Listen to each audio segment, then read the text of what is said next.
Ah, the solo game developer dream. How wonderful would it be to be the next Concerned Ape or Toby Fox? The truth is, being a solo indie game developer is hard, but can also be very rewarding. So in today's vlog, let's talk about some of the harsh truths, but also the pros. For a little bit of background, I'm currently developing Lily's World XD, a psychological horror game about investigating a young girl's computer and discovering her darkest secrets. This is the first project I've ever solo developed. In my 4 years of game development, I've only ever worked in teams on a professional and personal level. And that also means I'm touching certain parts of game development for the first time, like coding. Previously, I focused on design and writing, and now I'm doing just about everything except music and sound effects. So as for the pros of being a solo game developer, the first one is that you can move quickly. Usually, work requires multiple layers of approval, and when you're a solo game developer,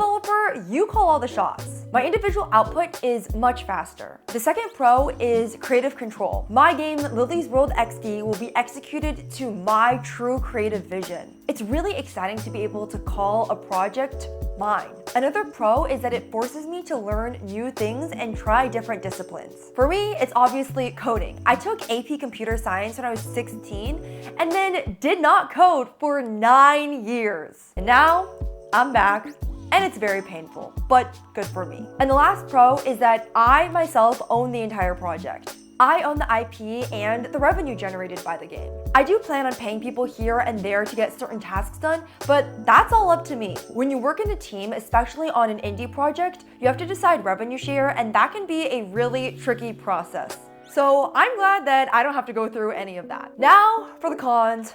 Boy, there are a lot. The first one is just how much freaking work you have to do. I'm the programmer, I'm the artist, I'm the designer, I'm the writer, I'm the project manager, I'm the business person, I'm the marketer, I'm the QA. I am every discipline under the sun. And honestly, I'm not the best at every discipline. My specialty is in design and writing.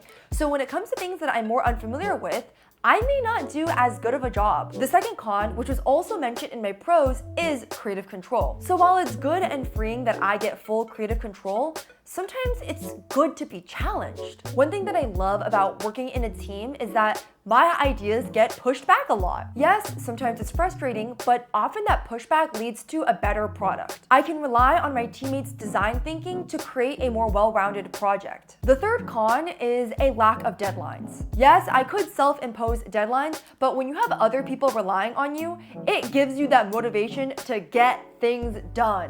I'm not gonna lie, there are days where I just don't really want to work on the game. It's a lot easier to push myself when I know, oh, I have a meeting on Thursday and I said I was gonna present this thing, so I gotta get it done.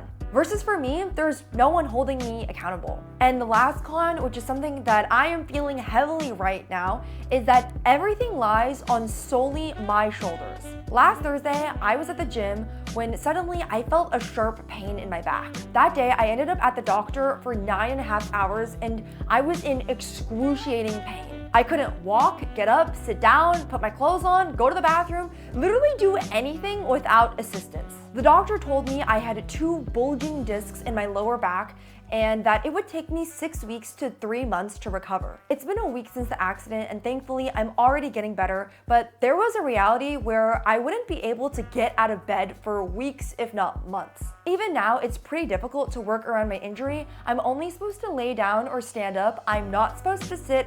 Ironically, I know I'm sitting right now filming this video. It is a lot harder to do game development and work on your computer while laying down. Health is so important, but it's difficult to prioritize that when this entire project is just me. I am a full-time indie game developer and content creator. This is how I make my money, and thus I kind of have to keep going. And this is a very real struggle. The DECOR Society, which comprises of members who made the hit indie game Night in the Woods, shut down because some of the members were facing serious health problems. Doing indie game development and making these videos are my life passion. But when something like an injury gets in the way, it can just be really hard. Solo game development isn't glamorous. So because of my injury and the fact that I'm supposed to be limiting my sitting, I've been trying to get work done on my laptop while laying in bed. So what are my plans today and what am I doing right now? Recently, I've been working really hard to get my game Lily's World XD on Steam. The last piece to finishing is the trailer,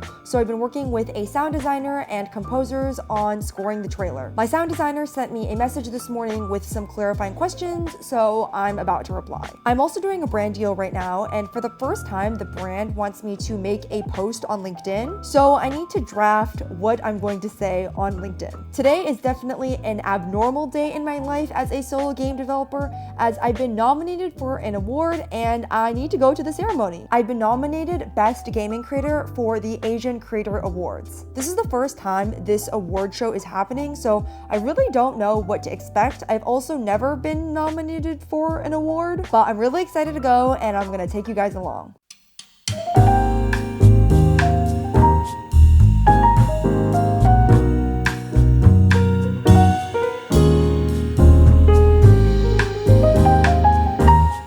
Get ready with me as I tell you a little bit more about the indie game I'm working on and my process of developing it. Emily from the future here, interrupting this video to tell you that Lily's World XD is on Steam now. Please go wishlist my game, the link will be in the description. I'm also running an October Steam campaign. Depending on how many Steam wishlists Lily's World XD gets this month, you can unlock cool rewards such as sneak peeks of the game to even being in the game. What does that mean? Well, hit the goal and you can find out. So Lily's World XD is a psychological horror game where you come across a laptop from the early 2000s. You open it up and you realize it used to belong to a teenage girl, Lily. An interesting hook about the game is that it uses real pictures of the girl, her friends, which are me and my friends. So technically, I am Lily, or at least my teenage self is Lily. There's a lot of nostalgia in my game as I recreate AIM and old social media profiles, and all the cringe you see in that will be authentic. So yeah, the gameplay consists of you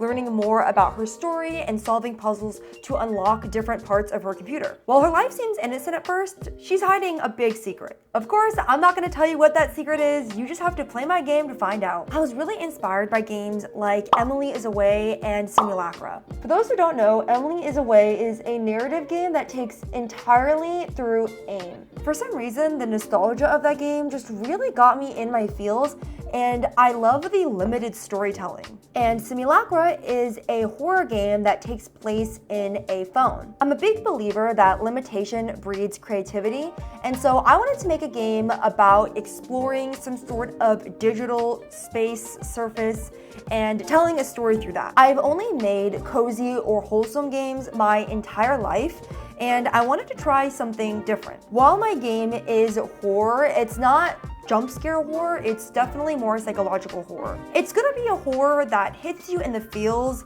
In what way, I can't tell you yet. It was only until after I came up with my game idea and started developing it did I realize that there were other games that were going for a similar idea as me. For example, Kinito Pet, which is a horror game that takes place inside a computer about a virtual pet Kinito that haunts you. At first, I felt some anxiety about seeing games similar to mine in the market, but I think after some time, I realized that if anything, it just proves that there is market demand for the game I'm making. A lot of people have been asking me, when can you play my game and how can you play my game? My game does not have an exact release date yet, but most likely it will come out towards the end of 2025. As for where you can play Lily's World XD, right now, probably just your computer or laptop, as porting your game to other consoles like Switch, Xbox, PlayStation costs a lot of money. It's been really weird and hard working by myself for the first time. I can't say I exactly love it or prefer it over group game development, but I do think that it's challenging me in a really healthy way. Another thing that I wanted to talk about is my glow up journey. As someone who's worked in game development or tech my entire adulthood, I'd really neglected things like fashion and beauty. It wasn't because I had no interest in fashion or beauty, I was just focusing on other things in my life. But now that I'm 25 years old, I'm realizing, damn, I'm really an adult now, and I don't know how to do my makeup still, which is not necessarily a bad thing if you're not interested in that, but I am, and I would like to get better. So I've been focusing some of my attention on learning how to do glam, which I'm doing right now, and it's been really, really fun. It's such a delight to bond with my friends over this new part of me and get tips and advice from them. I'm wondering if there's anyone in the same boat as me who is an adult and just now finding their style. The makeup look is done. What do you guys think? It's honestly crazy seeing myself with this much makeup when typically I wear very little to no makeup. But I don't know, I think the transformation is kind of fun. This is the finished look with the dress. Not gonna lie, I feel like I look nothing like I did this morning. I'm obsessed with this dress. I feel like it shows off my subtle curves, but it isn't too tight. So yeah, I'm gonna do a little girly twirl for you guys to admire. I feel so done up. I never do this, but damn. We are on our way to the event and my shoes are egregiously not matching my dress. As I said, the whole style and fashion thing, still a work in progress. So in the spirit of creator awards, what type of creators do you like to watch? Like what genre? I like to watch a lot of video essays, and I guess my taste is varied in the sense that it doesn't even have to be about anything I'm particularly interested in. It can just be an interesting topic. I think most recently I watched like some breakdown in Better Call Saul and what makes it so amazing visually. That was really good. I liked that. So in the email, they talked about having to give a 1-minute speech on stage. I have no idea if I'm one of the people who's supposed to give a speech, but I have not prepared one.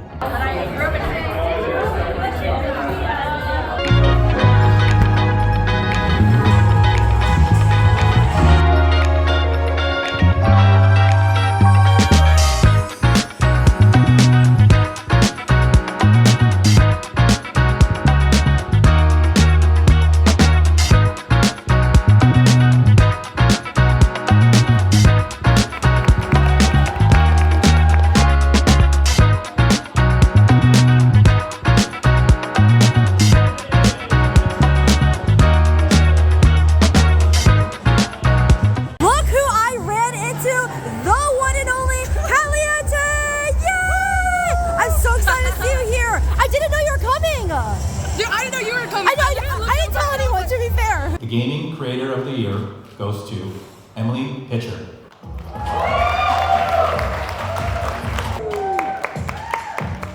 So thanks so much for this award, and thank you so much Jerry, the sponsors, everyone who helped organize this event. Thank you so much to my management, Smooth Media, for helping me with my content creation journey. So for me, content creation was a mistake, an accident. I have always been a game developer, loved games, and I just wanted to make some videos promoting the games I was working on. I saw it as an annoyance, an obligation, but soon I grew an audience and started to fall in love with the craft. But I've always struggled with my identity as a game developer versus content creator. A little bit over a year ago, I was even having an identity crisis, wondering which one should I go with, or who am I really? Why am I doing this? And shortly after, I went to the Game Developer Conference, and these group of girls came up to me and they told me, we look up to you, you're our role model because you're the only public figure in this industry that looks like us. And that's when I realized that I am meant to be both a creator and a game developer. I realized how important it is to tell my story and just be visible. So I'm really excited to be here at this event. So thank you everyone for coming.